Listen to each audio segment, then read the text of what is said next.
អ្នកនាំពាក្យក្រសួងមហាផ្ទៃបដិសេធយ៉ាងដាច់អហង្ការចំពោះការផ្សព្វផ្សាយព័ត៌មានផ្ទុយពីការពិតរបស់ប្រព័ន្ធផ្សព្វផ្សាយមួយចំនួនរបស់ប្រទេសថៃដែលមានខ្លឹមសារថាទាហានជើងទឹកថៃបានរឹបអូសឃ្លាំងសព្វវុធរបស់កម្ពុជានៅក្នុងអគារកាស៊ីណូថ្មដាអ្នកនាំពាក្យក្រសួងមហាផ្ទៃបានបញ្ជាក់ថារូបភាពនិងទីតាំងដែលបានផ្សព្វផ្សាយពីការរឹបអូសឃ្លាំងសព្វវុធរបស់កម្ពុជាមិនមែនស្ថិតនៅក្នុងរបបដែលគេហៅថាបរិវេណអគារកាស៊ីណូថ្មដានោះទេតែផ្ទុយទៅវិញទីតាំងនោះគឺជាប៉ុស្តិ៍នគរបាលការពារព្រំដែនគោកច្រក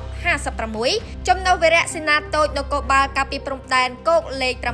825នៃស្នងការដ្ឋាននគរបាលខេត្តពោធិ៍សាត់ដែលស្ថិតនៅក្នុងដែនអធិបតេយ្យភាពរបស់កម្ពុជាទាំងស្រុងតែម្ដងការផ្សព្វផ្សាយព័ត៌មានមិនពិតនេះបានបង្ហាញពីចេតនាទុច្ចរិតនិងស្មោករកមិនអាចប្រកែកបានផ្ទុយពីខ្លឹមសារដែលមានចែងនៅក្នុងចំណុច8នៃសេចក្តីប្រកាសរួមរបស់កិច្ចប្រជុំពិសេសលើកទី3នៃគណៈកម្មាធិការព្រំដែនទូទៅ GBC រវាងព្រះរាជាណាចក្រកម្ពុជានិងព្រះរាជាណាចក្រថៃកាលពីថ្ងៃទី27ខែធ្នូឆ្នាំ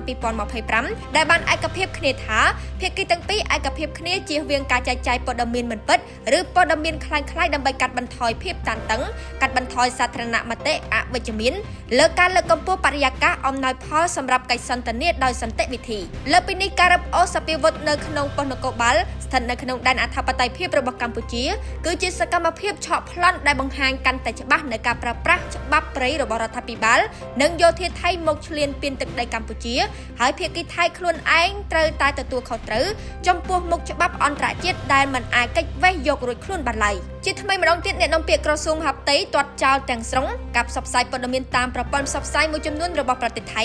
និងជំរុញឲ្យភាគីថៃបញ្ឈប់រាល់អរិយភាពជាបន្ទាន់ហើយងាកមកអនុវត្តតាមខ្លឹមសារនៃសេចក្តីប្រកាសរួមរបស់កិច្ចប្រជុំពិសេសលើកទី3នៃគណៈកម្មាធិការព្រំដែនទូទៅ GBC រវាងព្រះរាជាណាចក្រកម្ពុជានិងព្រះរាជាណាចក្រថៃសម្ដៅស្វែងរកដំណោះស្រាយដោយសន្តិវិធីឈលលើស្មារតីបង្កើនជំនឿទុកចិត្តភាពស្មោះត្រង់សន្តិចិត្តយុត្តិធម៌និងគោរពគ្នាទៅវិញទៅមក